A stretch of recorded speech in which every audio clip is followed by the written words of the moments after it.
malungkot.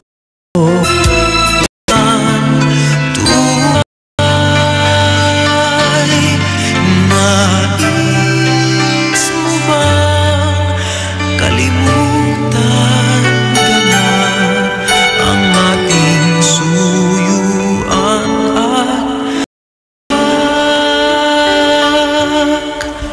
kung mawawala ka sa piling ko, sinta, paano ang Pasko